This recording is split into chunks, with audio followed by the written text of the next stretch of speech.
기도는 승리의 불씨를 지핀다라는 제목으로 함께 하나님 말씀 나누겠습니다. 여러분, 지난 한 주 우리는 가슴 뜨거움을 가지고 또 흥분된 마음을 가지고 한 주를 보냈습니다. 남북이 함께 정상이 두 손을 서로 맞잡고 화해를 하고 또 새로운 비전을 바라보면서 나아가는 이 가슴 뜨거운 역사를 우리는 봤습니다. 여러분, 우리 함께하는 우리 이웃들과도 함께 손을 한번 잡아 보시겠습니까? 남과 북이 손을 잡고 화해하는 마당에 우리가 손을 맞잡고 서로 사랑을 나누는 것은 더 합당하다 생각합니다. 주위에 계신 분들 사랑합니다. 우리 한번 고백하면서 함께 인사 한번 나누겠습니다.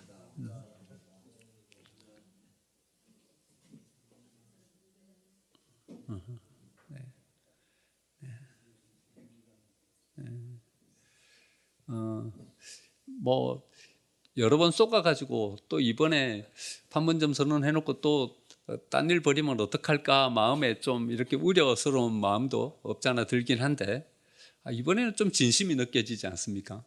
야, 뭐가 좀 잘 될 것 같다 하는 그런 바람이 우리의 마음속에 이렇게 듭니다. 잘 됐으면 좋겠습니다. 여러분 계속해서 기도해 주시고 우리 남과 북이 하나 되고 또 통일될 그날이 우리 앞에 성큼 좀 다가올 수 있도록 함께 기도해 주시면 좋겠습니다. 저는 이런 기도 제목이 있습니다. 하나님, 내 죽기 전에 통일되는 거 보고 죽게 해주세요 하는 그런 기도 제목이 있어요.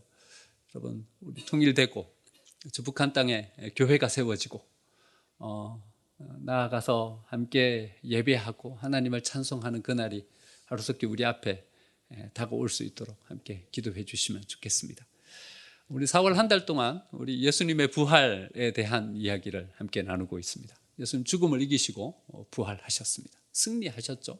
캄캄한 어둠이 가득 차 있는 무덤, 거기에 머물러 계시지 않고 그 무덤을 박차고 나오셨습니다.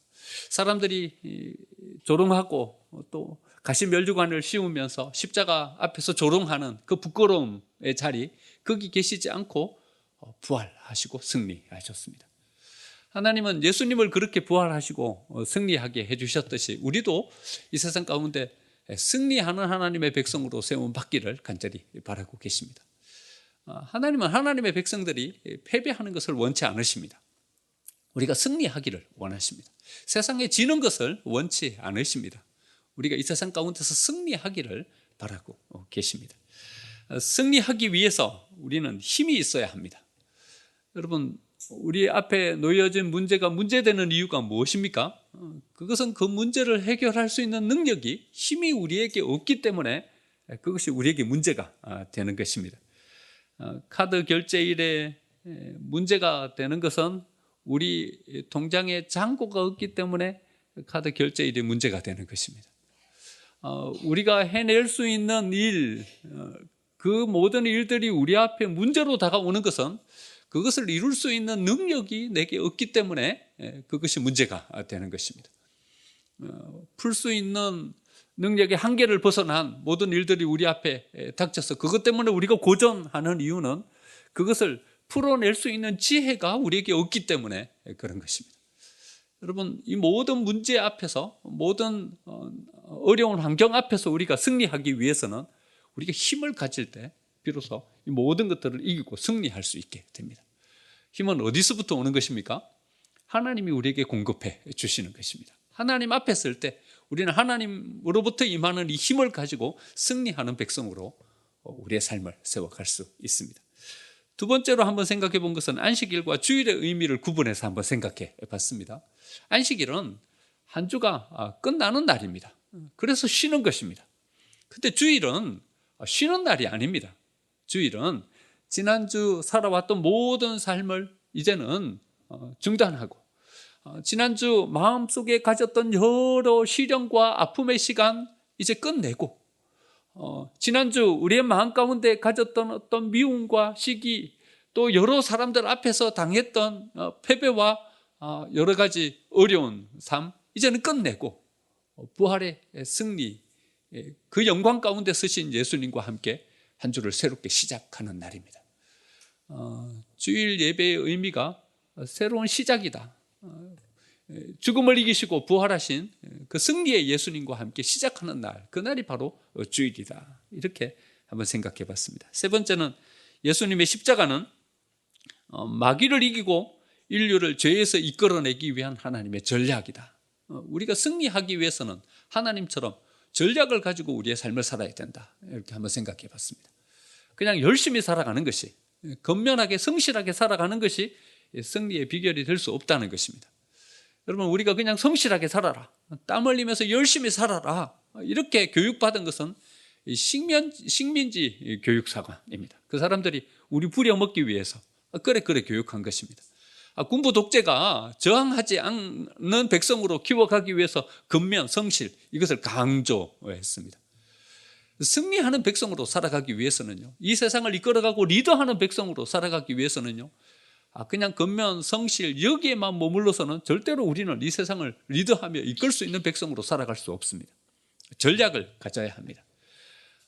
포로로 잡혀가서 노예의 신분에서 총리가 되고, 나라가 바뀌었는데도 총리의 자리를 계속 지켜갔던 다니엘을 통해서 우리는 어떻게 하면 이 세상 가운데서 승리의 백성으로 살아갈 수 있을지에 대한 어떤 전략을 배웠습니다. 첫 번째, 다니엘이 우리에게 허락해 준 전략은요, 현장에서 힘을 발휘할 수 있는 사람으로 서는 것입니다. 뜻을 정하고 마음을 정하는 이론에만 머물러 있는 것이 아니라 환관장에게 담대하게 나아가서 그의 삶을 현장에서 세워갈 수 있는 사람으로서 삶을 살아가는 것입니다. 하나님은 우리에게 너희는 왕같은 제사장이다 이렇게 말씀하고 계십니다. 너희는 왕같은 선지자다 이렇게 말씀하고 계시지 않으십니다. 선지자들은 대부분 이론에 강한 사람입니다. 말씀을 받아서 그 말씀을 선포하는 여기에만 초점을 맞춘 사람들입니다. 하지만 제사장은요, 현장에서 사람들과 함께 뒹굴면서 그 사람들과 함께 호흡하면서 그 사람들이 안고 있는 문제 그 한가운데서 고분분투하면서 살아갔던 사람들입니다. 하나님은 우리에게 선지자가 되기보다는 오히려 이 현장에 세워진 제사장으로서의 삶을 우리에게 요청하고 계십니다. 우리는 우리의 신앙을 날마다 점검해 봐야 합니다. 그냥 나는 이론에만 머물러 있는 사람인가? 아니면 현장에 세워진 사람인가? 이론에만 머물러 있다면 우리는 힘이 없는 사람입니다. 모든 지역사회의 사람들과 세상의 사람들과 함께 호흡하기가 어려운 사람들입니다. 그래서 우리는 어디에 서야 하냐 하면 이 세상 사람들과 함께 그들이 세워진 자리에서 그들과 함께 호흡하면서 그들이 가진 고민을 가지고 함께 나아가야 하는 자리가 바로 우리의 자리입니다. 두 번째로 다니엘을 통해서 우리가 가진 전략은, 다니엘은 미래로 보지 않았습니다. 열흘 후에 있을 그 일을 지금 여기에로 끌어와서 그의 일을 결정하고 현재를 세워가는 쓰임을 받은 사람입니다. 바로 믿음의 쓰임인 것이죠. 우리는 어떻게 쓰임 받아야 하냐 하면 이런 믿음의 쓰임을 받아야 합니다. 하나님께서 우리에게 먼 미래에 허락해 주실 비전, 그 비전을 지금 현재 여기로 끌어와서 여기에서 무언가를 결정하고 우리의 삶을 세워가는 동력으로 삼아야 하는 것입니다. 요셉처럼 말이죠. 요셉이 꿈을 가졌기 때문에 종으로 팔려도 노예로서의 삶을 살아가도 그는 넉넉하게 그의 삶을 잘 세워갈 수 있었습니다. 옥에 갇혀도 하나도 표정의 변화 없이 오히려 웃는 얼굴로 그의 삶을 살아갈 수 있었습니다. 왜 그렇습니까?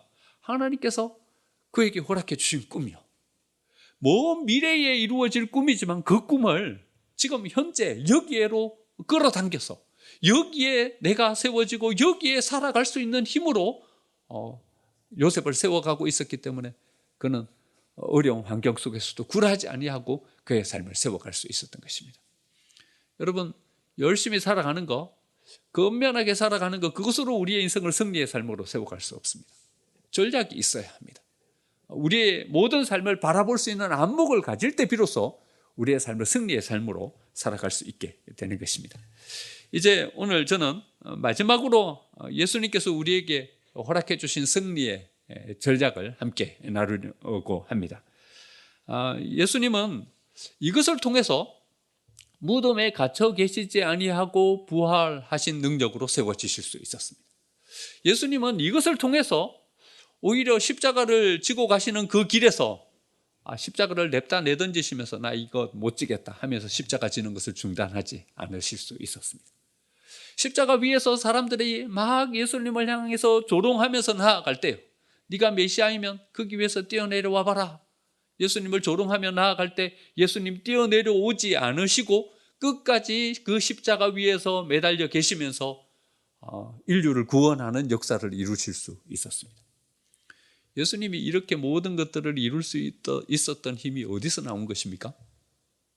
그게 뭘까요? 바로 기도입니다. 마지막으로 함께 나눌 하나님께서 우리에게 허락해 주신 승리의 힘은 바로 기도입니다. 여러분 실망하셨습니까? 뭔가 멋진 것이 마지막에 나올 줄 알았는데 늘상 우리가 알던 어떤 그런 것이어서 실망하셨습니까? 하지만 여러분, 우리가 가지는 가장 중요한 핵심은요, 가장 평범한 것에 있습니다. 우리가 기본을 잘하면요, 그것을 통해서 오히려 우리의 삶을 더 든든하게 세워갈 수 있게 되는 것이죠. 예수님의 전 공생의 사역을 성공적으로 마칠 수 있었던 것은요, 예수님 공생의 사역을 시작하시기 전에 40일 동안 금식하시면서 기도하셨기 때문에 그렇습니다. 40일 동안 금식하면서 기도하신 그 40일의 금식의 기간 동안 예수님은 예수님의 모든 사역에 대한 틀과 구조와 모든 것들을 다 만드신 것입니다. 40일 금식하면서 기도하셨기 때문에 3년의 공생의 사역이 성공적으로 끝마쳐질 수 있었던 것입니다. 예수님 기도하심으로 모든 일들을 이루셨어요. 나사로를 살리기 전에 기도하셨습니다. 오병이어의 기적을 이루시기 전에 기도하셨습니다. 제자들을 선택하여서 12명을 사도로 세우시기 전에 밤이 맞도록 기도하시고 난 다음에 12사도를 선택해서 세우셨습니다. 예수님은 기도하심으로 모든 사역을 이루십니다. 마지막에 겟세마네 동산에서 예수님은 흘러내리는 땀방울이 핏방울처럼 흘러내리도록 간절한 마음으로 하나님께 기도하셨습니다. 하지만 제자들을 보십시오. 제자들은 얼마나 여유 있습니까? 느긋하게 자고 있습니다. 예수님이 분명히 이야기했습니다. 내가 제사장들에게 잡히게 될 것이다. 대제사장들에게 잡혀서 고난받게 될 것이다. 그런데도 그들은 느긋하게 잠을 잤습니다. 오히려 이 잠자고 있는 제자들의 모습이 의연해 보입니다. 오히려 잠자고 있는 제자들의 모습이 오히려 담대해 보입니다. 그런데 결과는 어떻게 됐습니까? 군병들이 닥치자 이 제자들은 뿔뿔이 다 흩어져 버렸습니다. 내가 죽을지언정 예수님을 부인하지 않겠다고 호언장담하던 베드로는 불과 몇 시간이 지나기도 전에 예수님을 모른다고 부인하는 사람이 돼버렸습니다. 하지만 겟세마네 동산에서 땀 흘리면서 기도하던 예수님은 어떻게 하셨습니까? 오히려 묵묵히 그 힘든 십자가의 고난을 다 이기면서 지시고 완성하실 수 있게 되었습니다. 이 힘이 어디서 나온 것입니까? 바로 그 겟세마네의 기도요. 땀 흘리면서 흘러내리는 땀방울이 핏방울처럼 보이는 이런 처절한 기도가 거기에 있었기 때문에 그 기도를 통해서 예수님은 하나님으로부터 임하는 힘을 공급받았기 때문에 십자가의 모든 사역을 넉넉하게 이룰 수 있었던 것이죠. 기도가 바로 우리의 인생을 새롭게 할 수 있는 하나님께서 우리에게 허락해 주신 선물입니다. 기도는 우리의 인생의 모든 족쇄를 풀어주고 비전의 문을 열어주는 것이 바로 기도입니다. 오늘 25절 말씀 보니까요, 이에 갑자기 큰 지진이 나서 옥토가 움직이고 문이 곧 다 열리며 모든 사람들의 매인 것이 다 벗겨졌다. 그렇게 말씀해 주고 계십니다. 여러분, 갇혀있는 사람이 꿈을 펼쳐가는 것이 가능하겠습니까? 갇혀있는 사람이 할 수 있는 것은 아무것도 없습니다. 여러분, 먼저 갇혀있는 그 문을 열고 나와야 비로소 우리는 무언가를 할 수 있습니다. 여러분, 묶인 사람이 뭔가 힘을 발휘하면서 자기의 인생을 살아갈 수 있겠습니까? 묶인 사람이 할 수 있는 것은 아무것도 없습니다. 먼저 묶인 그것을 풀어야 우리가 힘을 가지고 이 세상을 살아갈 수 있게 되는 것입니다. 여러분, 그런데 우리는 왜 묶여 있습니까? 왜 우리는 갇혀 있습니까? 어떤 것에 우리는 갇혀 있게 돼요? 우리는 어떤 것에 묶여 있게 돼요? 여러분, 우리가 우리의 삶 가운데 어떤 무엇에 갇혀 있게 되는 이유가 뭐죠? 이 갇힌 것만 풀면, 열면 우리가 뭔가를 할 수 있게 될 텐데 말이죠. 우리는 어디에 갇혀 있어요? 우리가 어디에 묶여 있게 돼요, 자꾸. 뭐가 우리를 묶어요. 여러분, 왜 우리가 묶여 있게 되는 거죠? 자기의 힘을 발휘하지 못해요. 하나님께서 주신 달란트 마음껏 펼치면서 삶을 살아가지 못해요. 우리가 왜 묶입니까? 우리가 왜 갇혀 있는 거죠? 이것을 아는 것이 저는 상당히 중요하다 생각합니다. 여러분, 우리가 묶여 있는 것은, 우리가 갇혀 있는 이유는 우리가 묶인 것을 풀 수 있는 힘이 우리에게 없기 때문에 그렇습니다.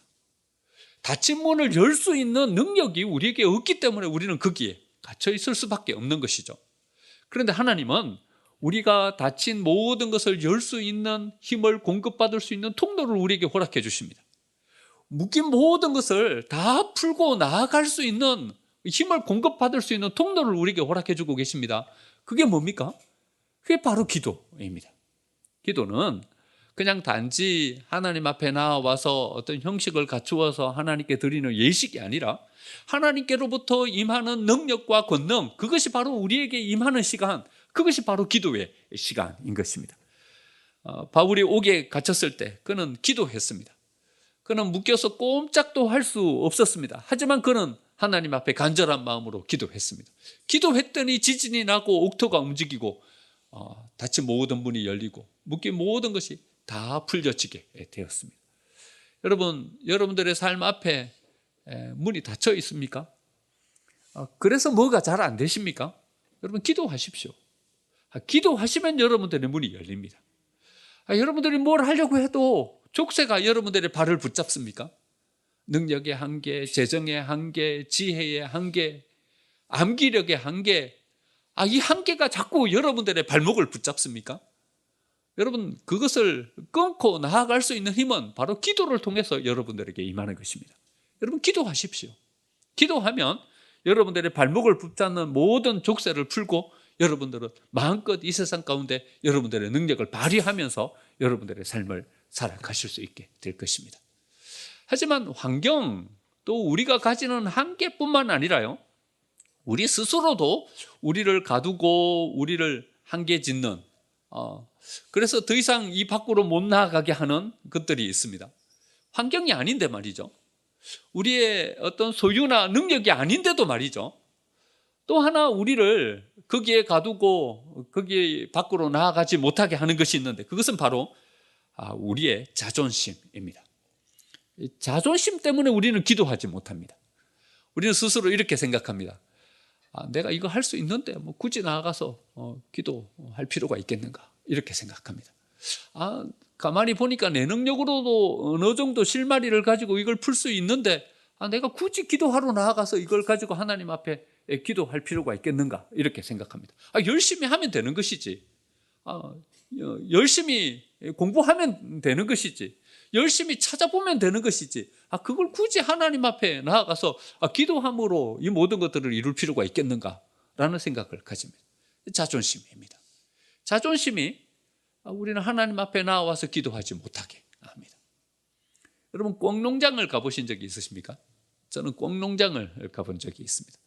이번에 김정은 위원장이 내려올 때 평양냉면을 가지고 왔죠. 평양냉면을 저녁 만찬 때 아주 맛있게 드시는 것을 봤습니다. 원래 평양냉면은요, 육수를 만들 때 뭘로 만드냐 하면 꿩으로 만듭니다. 꿩 육수로 만들어야 제대로 된 진짜 냉면 육수가 되는 거죠. 그런데 뭐 사람들은 많고 꿩 잡히는 것은 적고, 그러니까 꿩으로 육수를 다 못 내는 거예요. 그러니까 뭘로 냅니까? 닭으로 냅니다. 그래서 꿩 대신 닭이라는 말이 거기서 나온 겁니다. 그런데 요즘은요, 꿩을 사육을 해요. 사육을 하는데 어떻게 사육을 하냐 하면요, 큰 울타리를 만들어 놓고 거기 안에다가 꿩을 사육을 합니다. 그런데 특이한 점이 하나 있어요. 그건 뭐냐 하면 높이 울타리만 해놓고 위에 뚜껑은 없어요. 여러분, 꿩은 날아다니는 새잖아요. 그런데 뚜껑이 없으면 꿩이 다 날아가 버릴 거 아닙니까? 그런데요, 뚜껑이 없어요. 바깥으로만 높은 건물을 이렇게 테두리 울타리만 해놓고 거기 안에다가 꿩을 사육을 해요. 그 주인한테 물었어요. 꿩 밖으로 안 날아갑니까? 날아다니는, 제가 어릴 때 보면 꿩 꽤 높게 나르거든요. 다 날아가 버릴 텐데 안 날아갑니까? 그랬더니 그 주인이 이야기하기를, 이 꿩은 다 못 날아다니는 꿩입니다. 어떻게 날개를 뽑아버렸습니까? 어떻게 못 납니까? 그랬었더니 한번 자세히 보십시오. 그랬더니요, 꽁이 뭐 어떻게 하고 있냐면 모자를 다 쓰고 있어요. 꽁 이제 머리에다가요, 이렇게 모자를 이렇게 씌워갖고 이렇게 다 묶어놨어요. 그러니까 꽁이요, 하늘을 못 보는 거예요. 땅만 보는 거예요. 모자를 이렇게 씌워놔가지고 위를 못 보게 만들어 놓은 거예요. 위를 못 보게 만들어 놨더니요, 꽁이 날지를 못하는 거예요. 바라보는 것이 맨 땅밖에 없는 거예요. 바라보는 것이 맨 이 세상에 어떤 이런 것밖에 없는 거예요. 그러니까 밖으로 날아갈 생각을 하지 않는 거예요. 그냥 거기에서 그저 그렇게 주는 모이 먹고 그렇게 사는 거예요. 저는 바로 이 꽁이 쓰고 있는 모자가 우리의 자존심이다 생각합니다. 여러분, 우리가 하나님을 향해서 눈을 들면 말이죠, 하나님께로부터 임하는 놀라운 은혜의 역사를 우리의 삶 속에 담을 수 있게 되는 것이죠. 그리고 우리는 창공을 향해서 비상하는 사람으로서의 삶을 우리가 살아갈 수 있게 되는 것입니다. 그런데 우리는요, 모자를 쓰고요, 하늘을 쳐다보질 않아요. 그저 우리의 삶 속에 있는 내가 이 모든 것들을 해낼 수 있다라는 어떤 자존심, 거기에 사로잡혀서 거기 안에서 살아간단 말이죠. 굳이 내가 심야 기도회까지 나와서 기도할 필요가 있겠냐? 굳이 내가 새벽 예배에 나와서 기도할 필요가 있겠냐? 내가 열심히 하면 되는 것이지. 열심히 살면 되는 것이지. 그래 생각한단 말이죠. 그렇기 때문에 우리는 땅 위에서 걸어다니는 존재로 살아갈 수밖에 없는 것입니다. 하나님은 우리를 창공을 비상하며 날아갈 수 있는 새로 만드셨는데 말이죠, 우리는 그냥 땅 위를 기어다니는 존재로 이 세상을 살아가는 것이죠. 여러분, 모자를 벗어버리십시오. 자존심, 그거 좀 내려놓으십시오. 그리고 하나님 앞에 매달리십시오. 하나님, 우리의 삶 가운데 은혜를 베풀어 달라고. 여러분, 작은 문제 그거 하나까지라도 하나님 앞에 내어놓고 기도하십시오. 그러면 그 작은 문제 그것을 통해서 하나님께서 길을 열어주실 것입니다. 더 큰 것을 바라보고 더 큰 우리의 삶의 장을 향해서 나아갈 수 있도록 우리를 인도해 주실 것입니다. 기도하는 자가 하나님으로부터 은혜를 받게 됩니다. 기도하는 것을 통해서 우리를 묶고 있는 모든 족쇄를 풀고 우리를 막아놓았던 모든 문을 열고 우리의 삶을 세워갈 수 있게 되는 것입니다. 기도는요, 우리에게 힘을 공급해 주는데 어떤 힘을 공급해 주냐 하면요, 우리의 당장 현실에 놓여 있는 것 그 이상의 것을 바라볼 수 있는 눈을 우리에게 허락해 줍니다. 사도 바울은 옥문이 열리고 묶인 것이 다 풀어졌지만 도망하지 않았습니다. 27절, 28절 말씀 보니까요, 간수가 자다가 깨어 옥문들이 열린 것을 보고 제수들이 도망한 줄 생각하고 칼을 빼어 자결하려 하거늘 바울이 크게 소리질러 이르되 내 몸을 상하지 말라, 우리가 다 여기 있노라. 바울은 열심히 하나님 앞에 기도했어요. 바울과 실라, 누가, 이 세 사람이 옥에서 열심히 하나님께 찬송했어요.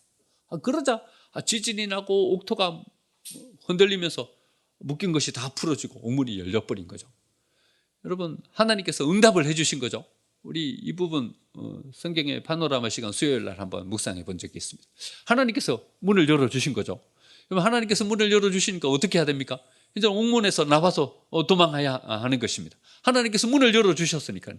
하나님께서 묶인 것을 다 풀어주셨으니까 이제 옥에서 나가야 합니다. 그래서 사도 바울은 나가질 않은 것입니다. 거기 안에 여전히 머물러 있었습니다. 왜 사도 바울이 나가지 않았습니까? 사도 바울이 나가지 않은 것은 여러분, 기도함을 통해서 하나님께로부터 임하는 또 다른 메시지를 받은 겁니다. 열심히 찬송하며 기도하면서 하나님께서 사도 바울에게 허락해 주시는 또 다른 뭔가를 거기서 본 겁니다. 여러분들이 만약에 열심히 기도하시다가요, 하나님께서 문을 열어주시면 여러분들은 얼른 나가셔야 됩니다. 거기 계시면 안 됩니다. 여러분, 하나님께서 우리에게 또 다른 특별한 것을 보여주신 것이 없는데 거기에 머물러 있다가요, 시간이 다 돼갖고 문이 닫혀버리면 큰일 납니다. 이제 못 나가게 되는 거죠. 하나님께서 우리의 어떤 묶인 것을 풀어주시면요, 우리는 얼른 그 자리를 벗어나서 우리의 어떤 삶의 멋진 인생을 펼쳐갈 수 있도록 나아가야 합니다. 사도 바울이 안 나갔다고 해가지고 우리도 안 나가고 거기에 계속 머물러 계시면 안 됩니다. 우리는 얼른 나가야 합니다. 보통 평범한 것은 문을 열어주시는 이유는 나가게 하기 위해서 문을 열어주시는 겁니다. 우리의 묶인 것을 풀어주시는 이유는 우리로 하여금 우리의 능력을 발휘할 수 있도록 하나님께서 만들어 주시기 위해서 묶인 것을 풀어주시는 것입니다. 그런데 사도 바울은 기도하면서 하나님을 찬송하면서 보통 사람들이 보지 못하는 또 다른 무언가를 거기서 봤던 것입니다. 하나님으로부터 임하는 또 다른 메시지를 그가 그 안에서 받은 것입니다. 그렇기 때문에 그는 나아가지 않고 거기에 머물러 있을 수 있게 된 것이죠. 하나님께서 간수장을 통해서 그 땅 위에 허락해 주실 또 다른 역사를 거기서 본 것이죠. 하나님께서 우리를 왜 여기에 오게 가두셨는지에 대한 그 이유를 하나님께로부터 응답을 받으신 것이죠. 그래서 그는 거기에 머물러 있을 수 있게 된 것입니다. 여러분, 우리가 기도하면요, 하나님께서 우리에게 허락해 주시는 더 멀리 있는, 보통 우리의 현실 가운데 주어지는 이 현실 그 너머에 있는 뭔가를 바라볼 수 있는 안목을 우리가 가질 수 있도록 하나님께서 은혜를 베풀어 주십니다. 이스라엘 백성들이 출애굽해서 광야로 나아가는데요, 얼마 가지 않아서 그들은 홍해 앞에 도달하게 됩니다. 홍해 앞에 도달해가지고 거기에 진을 쳤는데 거기 뒤를 추격하는 바로의 군대의 소식을 듣게 됩니다.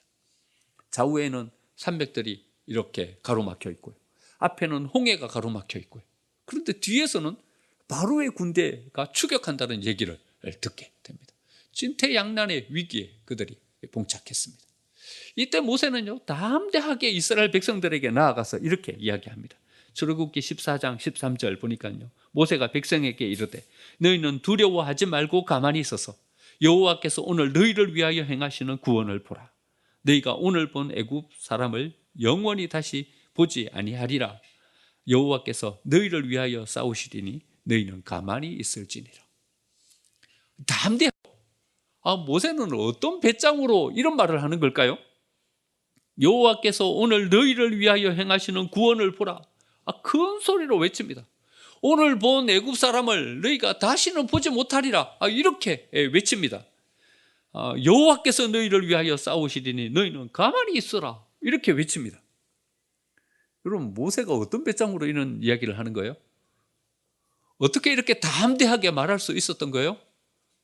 여러분, 그 이유가 16절에 나와 있습니다. 여호와께서 모세에게 이르시되 너는 어찌하여 내게 부르짖느냐. 모세가 뭐 한 거예요? 하나님께 부르짖어 기도한 거예요.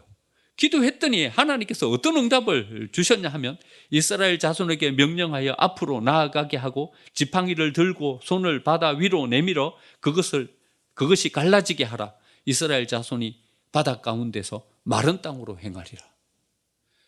모세가 하나님 앞에 먼저 나아가서 부르짖어 기도한 거예요. 부르짖어 기도했더니 하나님께서 모세에게 뭘 보여주신 거예요? 바다가 갈라져서 마른 땅으로 이스라엘 백성들이 건너가게 되는 이것을 먼저 보여주신 거예요. 그러니까 모세가 이스라엘 백성들 앞에 나가서 담대하게 이야기할 수 있었던 거예요. 오늘 너희가 본 애국 사람들을 다시는 너희는 보지 아니할 것이다. 너희는 가만히 있어라.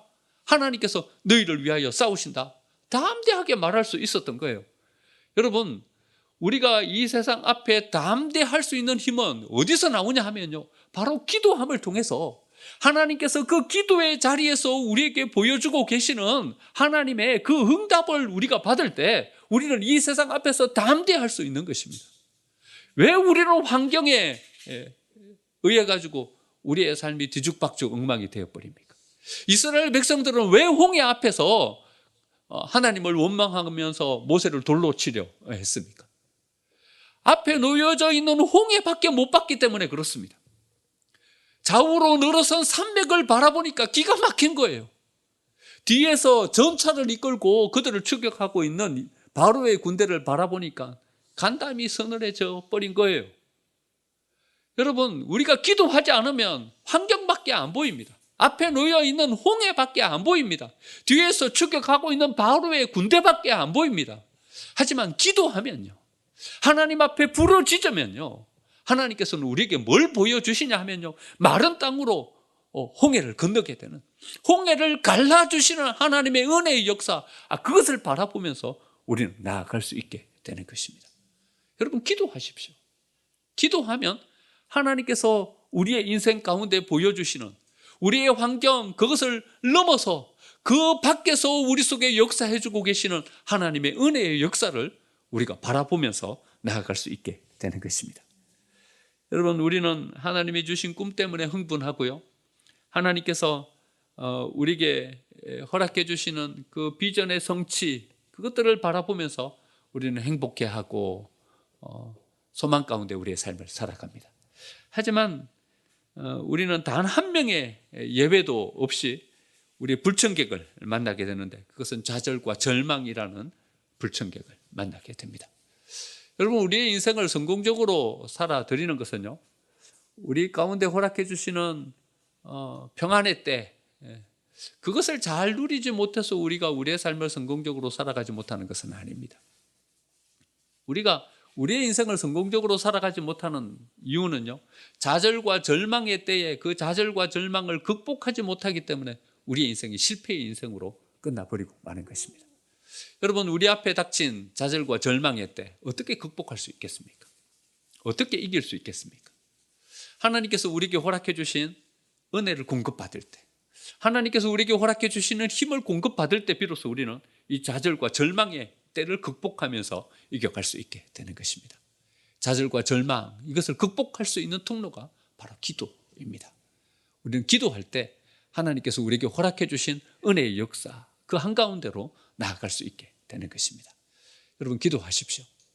기도의 자리가 우리 앞에 놓여져 있습니다. 새벽 기도회가 매일 새벽 5시만 되면 어김없이 예배로 진행됩니다. 금야 심야 기도회가 찬송하고 뜨겁게 기도하면서 매주 진행됩니다. 여러분, 기도할 수 있는 자리가 여러분들 앞에 놓여져 있습니다. 그런데 왜 문제만 붙잡고 고민하십니까? 왜 환경 앞에서 좌절하십니까? 기도의 자리로 나오십시오. 기도하심으로써 하나님께서 허락해 주시는 은혜의 역사를 세워가는 우리 생명샘의 모든 가족들이 되시기를 간절히 축원드립니다.